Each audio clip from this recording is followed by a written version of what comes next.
સૌને નમસ્કાર।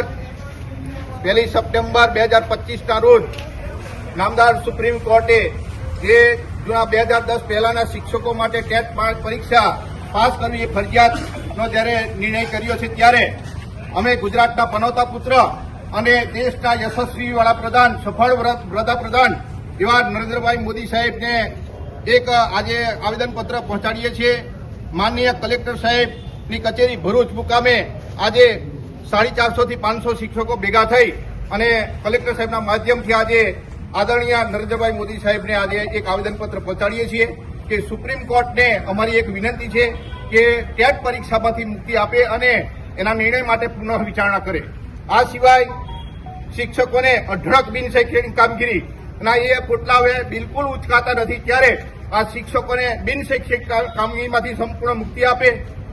વિકસિત ભારતનું સપનું જે આદરણીય મોદી સાહેબનું છે, એમાં જો સફળ થવું હોય તો પાયાનું શિક્ષણ એવું બાળકોનું શિક્ષણ છે અને એ બાળકોના શિક્ષણ માટે શિક્ષકોને બિન શૈક્ષણિક કામગીરીમાંથી મુક્તિ આપી અને શિક્ષકને વર્ગમાં રહેવા દે।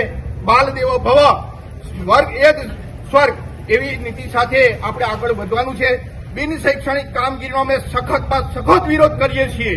સાથે બીએલઓની કામગીરી જે 13 વિભાગના કર્મચારીઓને સોંપવાની છે, અધિકારી વર્ગની અવરચંડાઈને કારણે એ ફક્ત આંગણવાડી અને શિક્ષકોને જ આ કામગીરી સોંપે છે, તો બીજા કર્મચારીઓને પણ બીએલઓની કામગીરી સરખા હિસ્સે વહેંચવામાં આવે, અથવા તો બીએલઓની કામગીરી માટે શિક્ષિત બેરોજગાર એવા યુવાનોની ભરતી કરવામાં આવે તો દેશના હજારો યુવાનોની રોજગારી મળશે। એવી પણ અમારી વિનંતી છે। જિલ્લા ફેર કે તાલુકા ફેર જે શિક્ષકો થયા છે એને 100% છૂટા કરવામાં આવે। સાથે જે શિક્ષકોએ પોતાના જિલ્લામાં જગ્યા ન હતી એટલા માટે બીજા નજીકના જિલ્લામાં જગ્યા માંગી છે, એવા જિલ્લા ફેરવાળા શિક્ષકોને વધુ એકવાર જિલ્લા ફેરબદલીની તક આપવામાં આવે। ધોરણ 6 થી 8ના શિક્ષકોને લાયકાત મુજબ એને ઉચ્ચતર પગાર ધોરણ, સારામાં સારું પગાર ધોરણ, અલગથી પગાર ધોરણ આપવામાં આવે। એટાટ શિક્ષકોને પણ કેળવણીકારનો દરજ્જો આપી અને એમના પણ પ્રશ્નોને સોલ્વ કરવામાં આવે।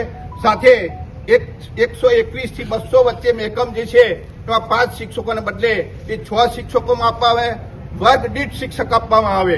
સાથે 1 થી 5 ધોરણની નાના બાળકોની શાળાઓએ કંઈ ગુનો નથી કર્યો એ બાળકો માટે કોમ્પ્યુટર લેબ અને કોમ્પ્યુટર ઓપરેટરો આપવામાં આવે।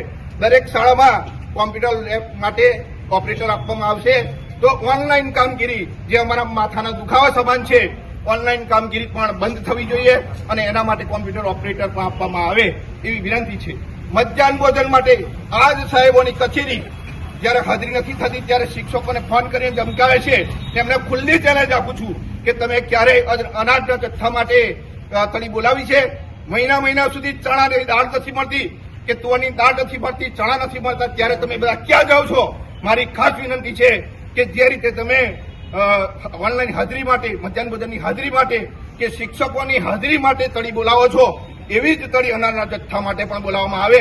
અને ભારત દેશના યશસ્વી વડાપ્રધાન જ્યારે વિકસિત ભારતનું સપનું લઈને ચાલે છે, ત્યારે વિકસિત ભારત માટે બાળકોનું પાયાનું શિક્ષણ એવું આ પ્રાથમિક શિક્ષણને ખૂબ મહત્વ આપવામાં આવે અને એના તમામ પ્રશ્નો સોલ્વ કરવામાં આવે।